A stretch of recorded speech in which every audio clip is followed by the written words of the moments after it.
ಎಲ್ಲ ಸ್ನೇಹಿತರಿಗೆ ತರಗತಿಗೆ ಸ್ವಾಗತ. ತರಗತಿ ಪ್ರಾರಂಭ ಮಾಡೋಕ್ಕಿಂತ ಮುಂಚಿತವಾಗಿ ನಮ್ಮ ಒಂದು ಯೂಟ್ಯೂಬ್ ಚಾನಲಿಗೆ ಸಬ್ಸ್ಕ್ರೈಬ್ ಆಗಿ ಜೊತೆಗೆ ಪ್ರತಿನಿತ್ಯ ತರಗತಿಗಳನ್ನು ವೀಕ್ಷಿಸಿ ಅನ್ನುತ್ತಾ ಇವತ್ತಿನ ತರಗತಿಯನ್ನು ಪ್ರಾರಂಭ ಮಾಡ್ತಾ ಹೋಗ್ತೀನಿ.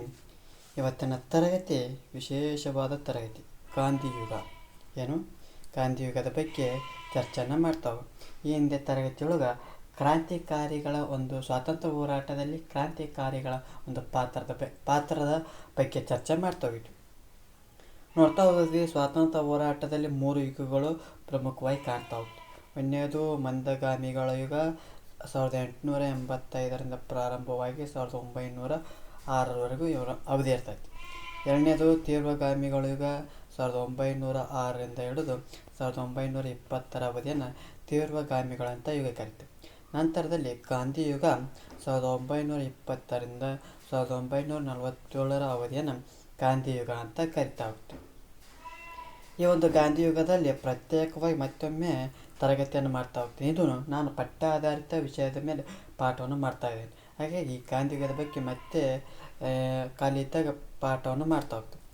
ಈಗ ಗಾಂಧಿಯುಗ ಅಂತ ಚರ್ಚೆ ಮಾಡೋಕ್ಕಿಂತ ಮುಂಚಿತವಾಗಿ ಇವತ್ತಿನ ತರಗತಿಯೊಳಗೆ ಈ ಒಂದು ತರಗತಿಯೊಳಗೆ ಜಲಿಯನ್ ವಾಲಾಬಾಗ್ ಹತ್ಯಾಕಾಂಡ 1919ರಲ್ಲಿ ನಡೀತಾ ಹೋಗ್ತೈತಿ. ಜೊತೆಗೆ ಖಿಲಾಫತ್ ಚಳವಳಿ, ಈ ಒಂದು 2 ಘಟನೆಗಳ ಆಧಾರದ ಮೇಲೆ ಈ ಒಂದು ತರಗತಿಯನ್ನು ಚರ್ಚೆಯನ್ನು ಮಾಡ್ತಾ ಹೋಗ್ತೀವಿ. ಈ ಸ್ವಾತಂತ್ರ್ಯ ಹೋರಾಟದಲ್ಲಿ ಅಂತಿಮ ಅಂತ ಯಾವುದಪ್ಪ ಅಂದ್ರೆ ಗಾಂಧಿಯುಗ ಅಂತ ಕರಿತಾ ಹೋಗ್ತೀವಿ.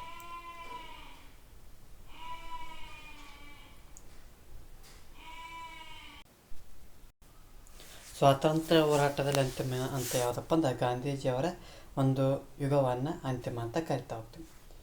ಮಹಾತ್ಮ ಗಾಂಧೀಜಿಯವರು ಏನು ಮಾಡ್ತಾ ಹೋಗ್ತಾರೆ, ಇಂಗ್ಲೆಂಡಿನೊಳಗೆ ಬ್ಯಾರಿಸ್ಟರ್ ಪದವಿಯನ್ನು ಪಡಿತಾ ಹೋಗ್ತಾರೆ. ಬ್ಯಾರಿಸ್ಟರ್ ಪದವಿ ಅಂದರೆ ಏನು, ವಕೀಲರು ಅಂತ ಕರಿತಾ ಹೋಗ್ತೀವಲ್ಲ, ಆ ವಕೀಲ ವೃತ್ತಿಯನ್ನು ಎಲ್ಲಿ ಪ್ರಾರಂಭ ಮಾಡ್ತಾರಪ್ಪ ಅಂದ್ರೆ ದಕ್ಷಿಣ ಆಫ್ರಿಕಾದಲ್ಲಿ. ನೋಡಿ, ಇಂಗ್ಲೆಂಡಿನೊಳಗೆ ಬ್ಯಾರಿಸ್ಟರ್ ಪದವಿ, ದಕ್ಷಿಣ ಆಫ್ರಿಕಾದೊಳಗೆ ವಕೀಲ ವೃತ್ತಿಯನ್ನು ಆರಂಭ ಮಾಡ್ತಾ ಹೋಗ್ತಾರೆ. ಇದು ಒಂದು ಖಂಡದೊಳಗೆ, ಇದು ಯುರೋಪ್ ಖಂಡದೊಳಗೆ ಏನು ಮಾಡ್ತಾ ಹೋಗ್ತಾರೆ, ಬ್ಯಾರಿಸ್ಟರ್ ಪದವಿ ಪಡಿತಾ ಹೋಗ್ತಾರೆ. ಆಫ್ರಿಕಾ ಖಂಡದೊಳಗೆ ಏನು ಮಾಡ್ತಾರೆ, ವಕೀಲ ವೃತ್ತಿಯನ್ನು ಮಾಡ್ತಾ ಹೋಗ್ತಾರೆ. ಜೊತೆಗೆ ಸ್ವಾತಂತ್ರ್ಯ ಹೋರಾಟದಲ್ಲಿ ಏಷ್ಯಾ ಖಂಡದೊಳಗೆ ಒಂದು ರೀತಿ ವಿಭಿನ್ನ ಸಾಧನೆ ಅಂತ ಹೇಳ್ತಾ ಹೋಗ್ಬೋದು. ಈ ದಕ್ಷಿಣ ಆಫ್ರಿಕಾದೊಳಗೆ ಒಂದು ಕಂಪನಿಯ ಪರವಾಗಿ ಏನು ಮಾಡ್ತಾ ಹೋಗ್ತಾರೆ, ವಕೀಲ ವೃತ್ತಿಯನ್ನು ಹೋಗ್ತಾ ಹೋಗ್ತಾರೆ. ಅಲ್ಲಿ ಆ ಮುಸ್ಲಿಂ ವ್ಯಕ್ತಿ ಕರಿತಾ ಹೋಗ್ತಾನೆ, ನೆನಪು ಅದಕ್ಕೆ ಕಂಟಿನ್ಯೂ ಸ್ಟಡಿ ಇರ್ಬೇಕು ಅನ್ನೋದು ಅದಕ್ಕೆ ನೋಡಿ. ಆ ಮುಸ್ಲಿಂ ವ್ಯಕ್ತಿ ಹೆಸರು ನೆನಪು ಆ ವ್ಯಕ್ತಿಯ ಮತ್ತು ಆ ಕಂಪನಿಗೆ ಏನು ಮಾಡ್ತಾ ಹೋಗ್ತಾರೆ, ಗಾಂಧೀಜಿಯವರು ವಕೀಲರಾಗಿ ದಕ್ಷಿಣ ಆಫ್ರಿಕಾದಲ್ಲಿ ಹೋಗ್ತಾರೆ. ಈ ದಕ್ಷಿಣ ಆಫ್ರಿಕಾವನ್ನು ಆಳುತ್ತಿದ್ದಂಥ ಈ ಬ್ರಿಟಿಷರು ವರ್ಣಭೇದ ನೀತಿಯನ್ನು ಅನುಸರಿಸ್ತಾ ಇದ್ರು. ಈ ಒಂದು ದಕ್ಷಿಣ ಆಫ್ರಿಕಾವನ್ನು ಯಾರು ಆಳ್ತಿದ್ರಪ್ಪ ಅಂದ್ರೆ ಅಲ್ಲಿ ಕೂಡ ಬ್ರಿಟಿಷರು. ಹಾಗಾಗಿ ಬ್ರಿಟಿಷರ ಒಂದು ದೇಶವನ್ನು ಸೂರ್ಯ ಮುಳುಗದ ದೇಶ ಅಂತ ಕರಿತಾ ಹೋಗ್ತೇವೆ. ಮತ್ತು ಅಲ್ಲಿ ಏನಾರ ಸೂರ್ಯ ಮುಳುಗಂಗಿಲ್ಲ ಏನ್ರಿ ಅಂತ ಕೇಳ್ಬೋದು. ಹಂಗಲ್ಲ, ಎಲ್ಲ ಒಂದು ದೇಶಗಳಲ್ಲಿ ಕೂಡ ಏನು ಮಾಡ್ತಾ ಹೋಗ್ತಾರೆ, ಇವರು ಆಡಳಿತವನ್ನು ಮಾಡ್ತಾ ಇದ್ದಾರೆ. ಹಾಗಾಗಿ ಸೂರ್ಯ ಮುಳುಗದ ದೇಶ ಅಂತಂದು ಇಂಗ್ಲೆಂಡ್ ಅಂತ ಕರಿತಾ ಹೋಗ್ತೇವೆ. ಇಲ್ಲಿ ಏನು ದಕ್ಷಿಣ ಆಫ್ರಿಕಾದಲ್ಲಿ ಏನು ಬ್ರಿಟಿಷರು ಆಳ್ತಿದ್ರಲ್ಲ, ಅಲ್ಲಿ ಏನು ಮಾಡ್ತಾ ಇದ್ರಪ್ಪ ಅಂದ್ರೆ ವರ್ಣಭೇದ ನೀತಿಯನ್ನು ಅನುಸರಿಸ್ತಾ ಇದ್ರು. ವರ್ಣಭೇದ ನೀತಿ ಅಂದ್ರೆ ಕರಿಯ ಬಿಳಿಯ ಅಂತ ನೋಡ್ತಾ ಹೋಗ್ತೀವಿ.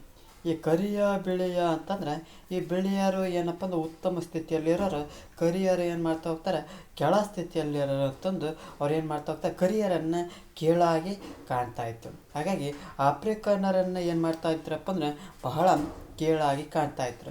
ಅವ್ರನ್ನೇನು ಮಾಡ್ತಾ ಇದ್ರಪ್ಪ ಅಂದ್ರೆ ಕೂಲಿ ಕೆಲಸಗಳನ್ನು ಮಾಡುತ್ತಿದ್ದಂಥ ಭಾಳಷ್ಟು ಇಂಥ ಜನರು ಏನು ಮಾಡ್ತಾ ಹೋಗ್ತಾರಪ್ಪ ಅಂದ್ರೆ ಆ ಬಿಳಿಯರೊಂದಿಗೆ ರೈಲಿನಲ್ಲಿ ಪ್ರಯಾಣಿಸಬಾರ್ದಿತ್ತು. ನೋಡ್ರಿ, ಏನು ಆ ಕರಿಯರು ಕೂಲಿ ಕೆಲಸ ಮಾಡುತ್ತಿದ್ದಂಥ ಕರಿಯರು ಭಾಳಷ್ಟು ಜನ ಏನು ರೈಲಿನೊಳಗೆ ಆ ಬಿಳಿಯರ ಜೊತೆ ಪ್ರಯಾಣ ಮಾಡೋಂಗಿಲ್ಲ. ಜೊತೆಗೆ ಸಹಭೋಜನ ಮಾಡಬಾರ್ದಿತ್ತು. ಆ ಬಿಳಿಯರು ಕೂಲಿ ಜನರೊಂದಿಗೆ ಹಿಂಸಾತ್ಮಕವಾಗಿ ನಡೆದುಕೊಳ್ತಾ ಇದ್ರು.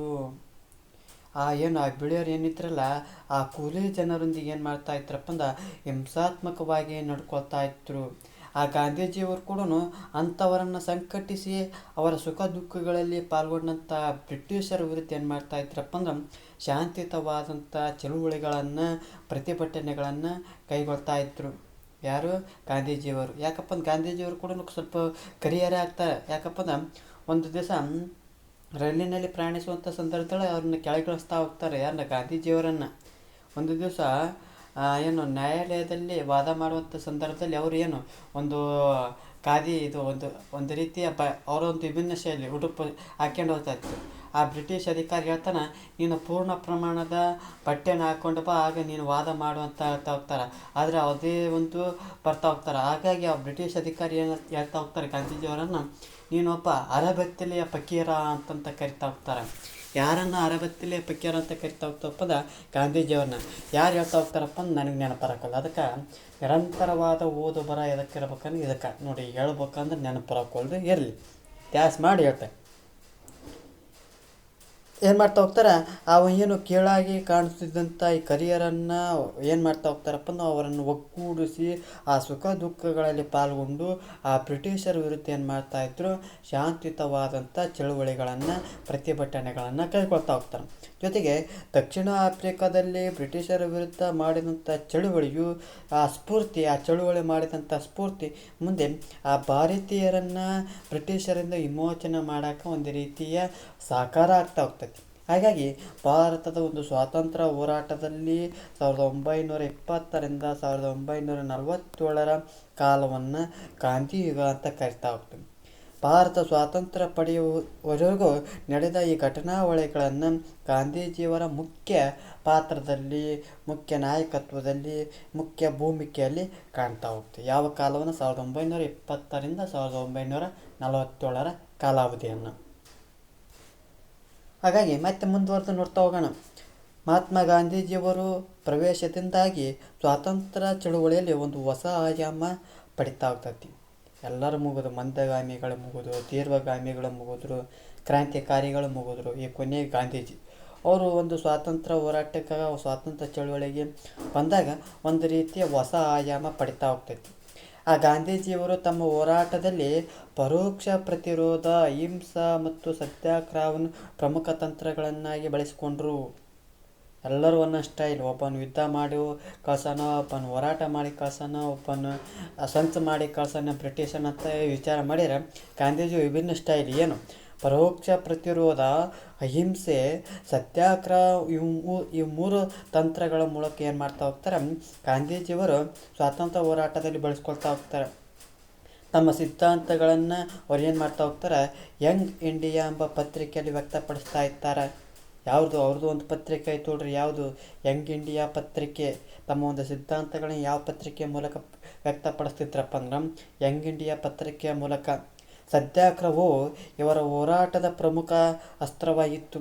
ಯಾವುದು? ಸತ್ಯಾಗ್ರಹವು ಇವರ ಹೋರಾಟದ ಒಂದು ಪ್ರಮುಖ ಅಸ್ತ್ರವಾಗಿರೋದು ಕಂಡು ಬರ್ತಾ ಹೋಗ್ತದೆ. ಭಾರತದಲ್ಲಿ ಈ ತೀವ್ರಗೊಂಡಂಥ ಈ ಕ್ರಾಂತಿಕಾರಿಕೆಗಳ ಚಟುವಟಿಕೆಗಳ ಹಿನ್ನೆಲೆಯಲ್ಲಿ ಹತ್ತಿಕ್ಕುವಂಥ ಉದ್ದೇಶದಿಂದ ಅನೇಕ ಕಾಯ್ದೆಗಳನ್ನು ಜಾರಿಗೆ ತರಲಾಯಿತು. ಹಿಂದೆ ಚರ್ಚೆ ಮಾಡಿದ್ವಿ, ಏನು ಕ್ರಾಂತಿಕಾರಿಗಳ ಒಂದು ಅವಾತ್ತು. ಯಾವಾಗ ತೀವ್ರಗಾಮಿಗಳ ಮುಗಿದ ಮ್ಯಾಗ ಕ್ರಾಂತಿಕಾರಿ ಎಲ್ಲೆಲ್ಲಿ ಬ್ರಿಟಿಷ್ನ ಏನು ಮಾಡ್ತಾಯಿದ್ರು, ಅಲ್ಲಾಡ್ಸ್ತಾಯಿದ್ರು.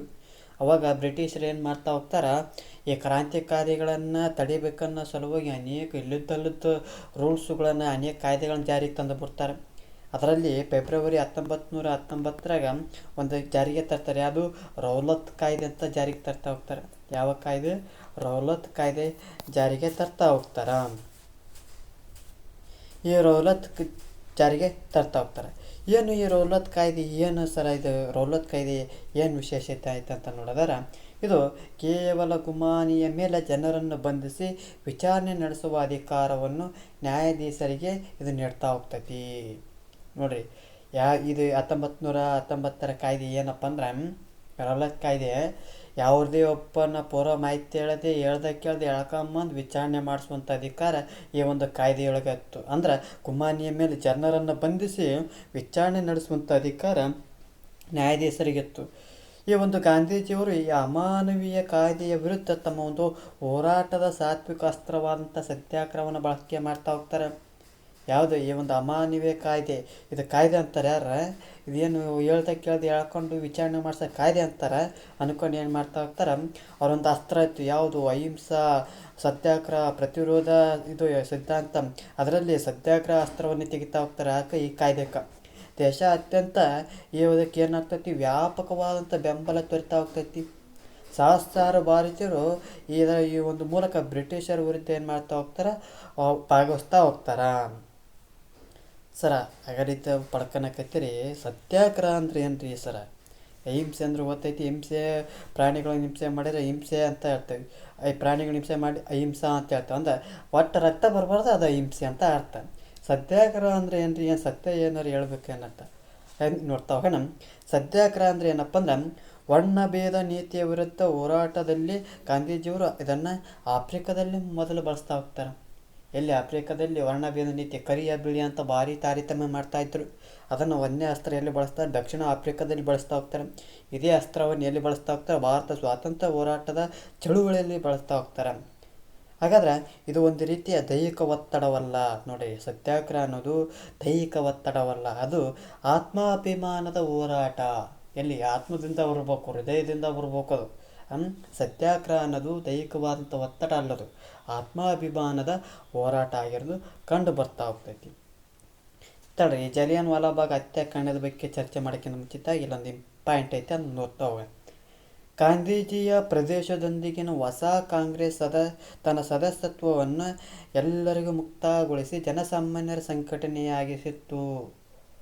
ಇಂದ INC ಒಳಗೆ ಸದಸ್ಯತ್ವ ಪಡಿಬೇಕಂದ್ರೆ 25 ಪೈಸೆ ಏನು ಮಾಡಬೇಕು, ವಂತಿಕೆ ಕೊಟ್ಟು ಸದಸ್ಯತ್ವವನ್ನು ಪಡಿಬೇಕು. ಯಾವಾಗ ಗಾಂಧೀಜಿಯವರು ಎಂಟ್ರಿ ಆಗ್ತಾರೋ ಅವಾಗ ಹೊಸ ಕಾಂಗ್ರೆಸ್ಸಿನ ತನ್ನ ಸದಸ್ಯತ್ವವನ್ನು ಏನು ಮಾಡ್ತಾ ಹೋಗ್ತಾರೆ, ಎಲ್ಲರಿಗೂ ಮುಕ್ತವಾಗಿಗೊಳಿಸ್ಬಿಡ್ತಾರೆ. ಅಂದ್ರೆ ಅದೊಂದು ರೀತಿಯ ಜನಸಾಮಾನ್ಯರ ಸಂಘಟನೆ ಆಗ್ತಾ ಹೋಗ್ತೈತಿ. ಜೊತೆಗೆ ಆ ಸಂಘವು ತೆಗೆದುಕೊಳ್ಳುವಂಥ ತೀರ್ಮಾನಗಳನ್ನು ಒತ್ತಾಯಿಸಲು ಅಸಹಕಾರ ಮತ್ತು ಸವಿನಯ ಕಾನೂನುಭಂಗ ಚಳುವಳಿಯ ಕಾರ್ಯತಂತ್ರ ರೂಪಣೆ ಮಾಡ್ತಾವೆ. ಅಂದ್ರೆ INC ಒಳಗೆ ಏನು ನಿರ್ಧಾರ ಮಾಡ್ತಾವೆ, ಏನು ತೀರ್ಮಾನಗಳನ್ನು ಕೈಗೊಳ್ತಾರಲ್ಲ, ಅವುಗಳನ್ನು ಒತ್ತಾಯಿಸುವಂಥ ಯಾವುದರ ಕಾರ್ಯತಂತ್ರದ ಮೂಲಕ ಒತ್ತಾಯಿಸ್ತಾರಪ್ಪ ಅಂದ್ರೆ ಅಸಹಕಾರ ಮತ್ತು ಸವಿನಯ ಕಾನೂನುಭಂಗ ಚಳುವಳಿ ಕಾರ್ಯತಂತ್ರದ ಮೂಲಕ ರೂಪಿಸ್ತಾ ಹೋಗ್ತಾರೆ. ಅದು ಸಾಮಾಜಿಕ ಉನ್ನತಿಗಾಗಿ ರಚನಾತ್ಮಕ ಕಾರ್ಯಗಳನ್ನು ಸೂಚಿಸ್ತಾ ಹೋಗ್ತೈತಿ. ಯಾವುದು ಸಾಮಾಜಿಕ ಉನ್ನತಿಗಾಗಿ ರಚನಾತ್ಮಕ ಕಾರ್ಯಕ್ರಮಗಳನ್ನು ಸೂಚಿಸ್ತಾ ಹೋಗ್ತೈತಿ. ತಮ್ಮ ಕಾರ್ಯಾಚರಣೆಯನ್ನು ನೆರವೇರಿಸಲು 1 ಕೋಟಿ ರೂಪಾಯಿ ಬಂಡವಾಳದ ತಿಲಕ್ ಸ್ವರಾಜ್ ಫಂಡನ್ನು ಪ್ರಾರಂಭ ಮಾಡ್ತು. ನೋಡ್ರಿ, ತಮ್ಮ ಒಂದು ಕಾರ್ಯಾಚರಣೆ ನೆರವೇರು ಮಾಡ್ಬೇಕಂದ್ರೆ ಹಣಕಾಸು ಬೇಕಾಗಬೇಕು. ಊರಿಗೆ ಹೋಗ್ಬೇಕಂದ್ರೆ ದುಡ್ಡು ಬೇಕು, ಪಾರ್ಟಿ ಮಾಡ್ಬೇಕಂದ್ರೆ ದುಡ್ಡು ಬೇಕು, ಹೋರಾಟ ಮಾಡ್ಬೇಕಂದ್ರೆ ದುಡ್ಡು ಬೇಕು. ಹಾಗಾಗಿ ತಮ್ಮ ಒಂದು ಕಾರ್ಯಾಚರಣೆ ನೆರವೇರ್ಸೋಕ್ಕಾಗಿ ಅವತ್ತಿನ ಕಾಲಕ್ಕೆ 1 ಕೋಟಿ ರೂಪಾಯಿ ಬಂಡವಾಳದ ತಿಲಕ್ ಸ್ವರಾಜ್ ಫಂಡನ್ನು ಪ್ರಾರಂಭ ಮಾಡ್ತಾ ಹೋಗ್ತಾರೆ. ಹೀಗೆ ಮಹಾತ್ಮ ಗಾಂಧೀಜಿ ಪ್ರದೇಶದಲ್ಲಿ ಕಾಂಗ್ರೆಸ್ಸಿನಲ್ಲಿ ಸಂಪೂರ್ಣ ಬದಲಾವಣೆ ಆಗ್ತಾ ಹೋಗ್ತೈತಿ. ಈ ಎಲ್ಲ ಕಾರಣಗಳಿಗಾಗಿ ಈ ಕಾಲವನ್ನು ಗಾಂಧಿ ಯುಗ ಅಂತ ಕರಿತಾ ಹೋಗ್ತೀವಿ. ನೋಡ್ರಿ, INC ಒಳಗೂ ಏನಾಕೈತಿ, ಫುಲ್ ಬದಲಾವಣೆ ಆಗ್ತೈತಿ. ಹಾಗಾಗಿ ಇದನ್ನು ಕೂಡ ಒಂದು ರೀತಿ ಗಾಂಧಿ ಯುಗ ಅಂತಂದು ಕರಿತಾ ಹೋಗ್ತೈತಿ. ಈಗ ನಾವು ಜಲಿಯನ್ ವಾಲಾಬಾಗ್ ಹತ್ಯಾಕಾಂಡದ ಬಗ್ಗೆ ನೋಡ್ತಾವೆ. ಏನು ರೌಲತ್ ಕಾಯ್ದೆ ಜಾರಿಗೆ ತರ್ತಾ ಹೋಗ್ತಾರೆ ಯಾವಾಗ, 1919 ತರ್ತಾ ಹೋಗ್ತಾರೆ. ಯಾರು, ಬ್ರಿಟಿಷರು ಬರೀ ಕೈಲಾಗಲಿಲ್ಲ ಕಾಯ್ದೆಗಳನ್ನು ತರ್ತಾ ಹೋಗ್ತಾರೆ. ಇಲ್ಲಿ ಈ ರೌಲತ್ ಕಾಯ್ದೆ ವಿರುದ್ಧ ಏನು ಮಾಡ್ತಾ ಹೋಗ್ತಾರೆ, ಪಂಜಾಬಿನೊಳಗೆ ಏನಾಕೈತಿ, ಚಳುವಳಿ ವ್ಯಾಪಕವಾಗಿ ಹರಡ್ತೈತಿ. ಎಲ್ಲಿ ಪಂಜಾಬ್ನ ತೀರ ಬರಬ್ಬರಿ ಚಳುವಳಿ ಆಗ್ತೈತಿ. ಅಲ್ಲಲ್ಲಿ ಒಂದೊಂದು ಕಡೆಗೆ ಸೀದಾ ಹಿಂಸಾತ್ಮಕ ಸ್ವರೂಪಗೂ ತಿರುಗಿಬಿಡ್ತೈತಿ, ಅಲ್ಲಿ ಪಂಜಾಬ್ ಕಡೆಗೆ. ಆಗ ಏನು ಮಾಡ್ತಾ ಹೋಗ್ತಾರೆ, ಸರ್ಕಾರ ಏನು ಮಾಡ್ತಾ ಹೋಗ್ತೈತಿ, ಅಮೃತ್ಸರ ನಗರವನ್ನು ಜನರಲ್ ಡಯರ್ ಎಂಬ ಸೇನಾಧಿಕಾರಿಯ ಉಸ್ತುವಾರಿ ನೀಡ್ತಾ ಹೋಗ್ತೈತಿ. ಆ ಪಂಜಾಬಿನೊಳಗೆ ಏನಾಗ್ತೈತಿ, ಆ ರೌಲತ್ ಕಾಯ್ದೆ ವಿರುದ್ಧ ಚಳುವಳಿ ಪ್ರಾರಂಭ ಆಕೈತಿ. ಅದು ಎಷ್ಟರ ಮಟ್ಟಿಗೆ ಅಂದ್ರೆ ಬರಬ್ಬರಿ ಒಂದು ರೀತಿ ಹೇಳಲಾರದಷ್ಟು. ಅದು ಯಾವ ರೀತಿ ರೂಪಕ್ಕೆ ಹೋಗ್ತೈತೆ, ಕೆಲವೊಂದು ಕಡೆ ಹಿಂಸಾತ್ಮಕ ರೂಪಕ್ಕೆ ಹೋಗ್ಬಿಡ್ತೈತಿ. ಆ ಪಂಜಾಬಿನಲ್ಲಿರುವಂಥ ಅಮೃತ್ಸರ ನಗರವನ್ನು ಬ್ರಿಟಿಷ್ ಅಧಿಕಾರಿ ಆದಂಥ ಜನರಲ್ ಡಯರ್ನಿಗೆ ಏನು ಮಾಡ್ತಾ ಹೋಗ್ತೈತಿ, ಈ ಒಂದು ಏರಿಯಾ ನೀ ಕವರ್ ಮಾಡಪ್ಪ, ನಿನಗೆ ಉಸ್ತುವಾರಿ ಕೊಟ್ಟವು ನೋಡು ಅಂತಂದು ಆ ಸೇನಾಧಿಕಾರಿ ಕೊಡ್ತಾರೆ. ಯಾರು, ಜನರಲ್ ಡಯರಿಗೆ. ಆ ಜನರಲ್ ಡಯರ್ ಪ್ರಕ್ಷುಬ್ಧ ಪರಿಸ್ಥಿತಿಯಲ್ಲಿ ನಗರವನ್ನು ಸೇನಾ ಆಳ್ವಿಕೆಗೆ ಒಳಪಡಿಸಿ ಸಭೆಗಳನ್ನು ನಿಷೇಧವನ್ನು ಮಾಡ್ತಾ ಹೋಗ್ತಾನ. ಆ ಜನರಲ್ ಡಯರ್ ಶಾಂತಿ ಮನುಷ್ಯ ಅಲ್ವೋ, ನಮ್ಮನ್ನು ವಿಕೃತ ಮನುಷ್ಯ. ಏನಲ್ಲ ಬಂದದ್ದು ನಗರವನ್ನು ಸೀದಾ ಸೇನಾ ಆಡಳಿತಕ್ಕೆ ಒಳಪಡಿಸಿ ಇಲ್ಲಿ ಯಾರು ಸಭೆಗಳನ್ನು ಮಾಡಬೇಡ್ರಿಪ್ಪ ಅಂತಂದು ನಿಷೇಧವನ್ನು ಮಾಡ್ತಾ ಹೋಗ್ತಾನ. ಆದ್ರೆ ಜಲಿಯನ್ ವಾಲಾಬಾಗ್ನಲ್ಲಿ ಸಭೆ ಸೇರಲು ಹೋರಾಟಗಾರರು ಮೊದಲೇ ನಿರ್ಧಾರ ಮಾಡಿದ್ರು.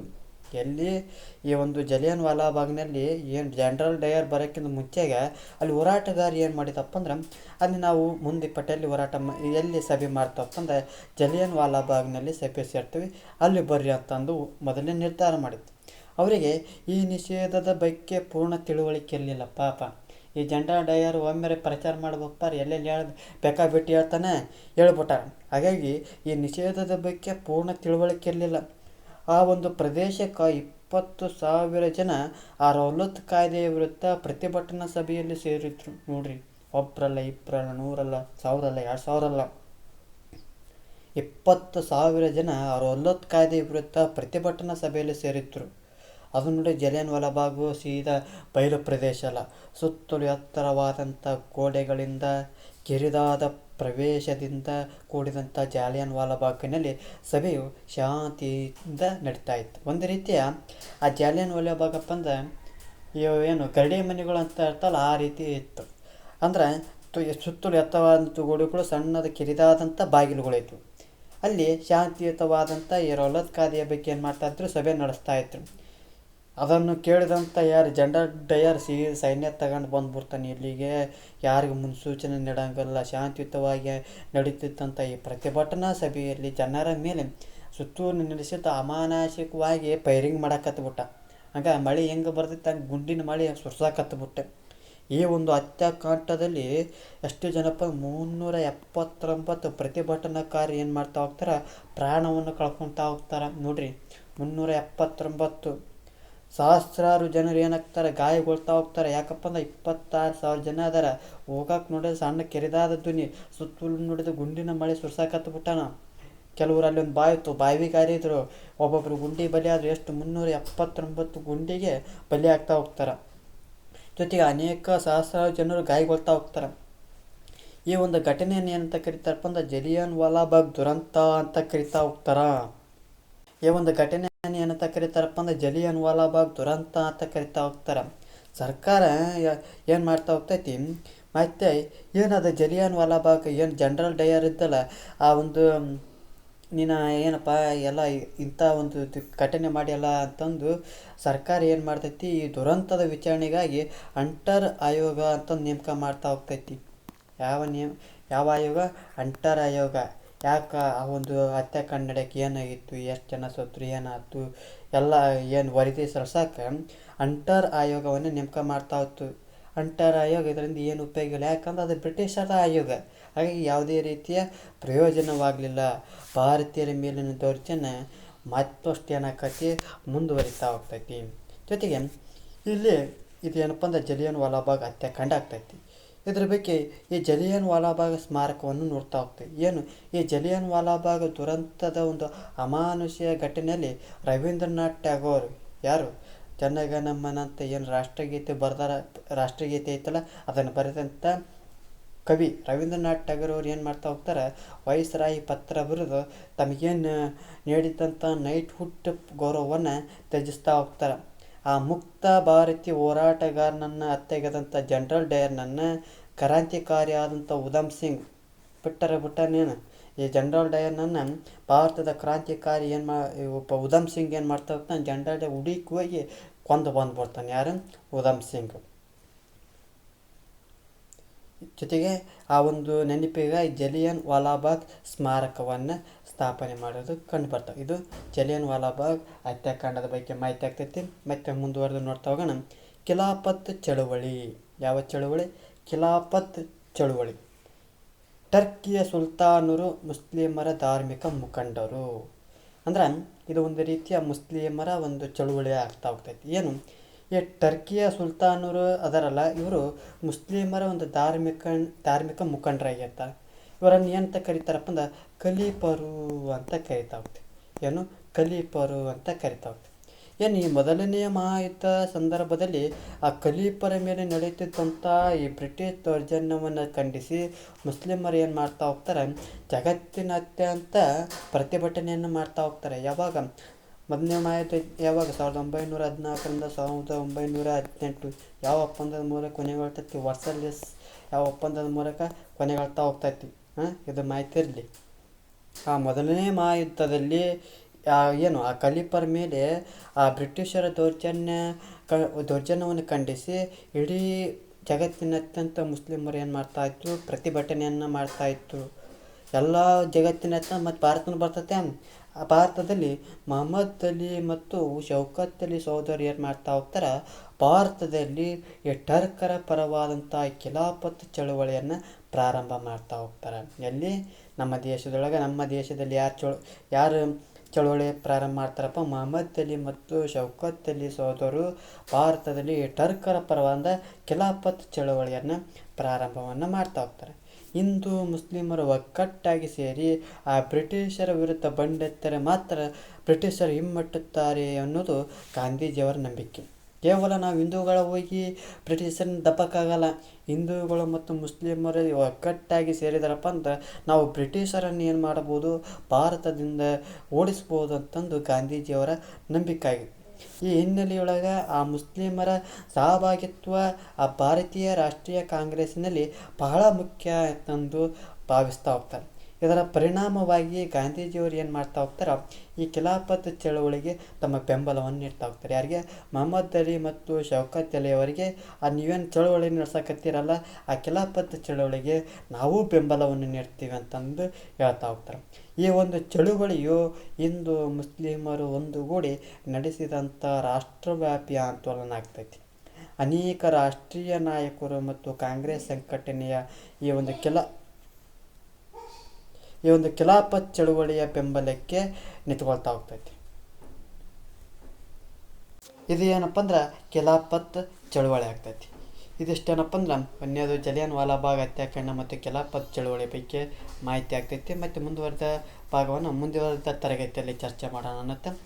ಒಂದು ವೇಳೆ ಈ ಒಂದು ತರಗತಿ ಇಷ್ಟ ಆಯಿತಪ್ಪ ಅಂದ್ರೆ ನಮ್ಮ ಒಂದು ಯೂಟ್ಯೂಬ್ ಚಾನಲಿಗೆ ಸಬ್ಸ್ಕ್ರೈಬ್ ಆಗಿ, ಜೊತೆಗೆ ಈ ಒಂದು ತರಗತಿ ಇಷ್ಟ ಆಯಿತಪ್ಪ ಅಂದ್ರೆ ಲೈಕ್ ಮಾಡಿ, ಇಲ್ಲದಿದ್ದರೆ ಡಿಸ್ಲೈಕ್ ಮಾಡಿ. ಏನಾದರೂ ದೋಷಗಳು ಮತ್ತು ನಿಮ್ಮ ಒಂದು ಅಭಿಪ್ರಾಯವನ್ನು ಕಮೆಂಟ್ ಬಾಕ್ಸ್ನ ಮೂಲಕ ತಿಳಿಸಿ ಅನ್ನುತ್ತಾ ಎಲ್ಲರಿಗೂ ಧನ್ಯವಾದಗಳು.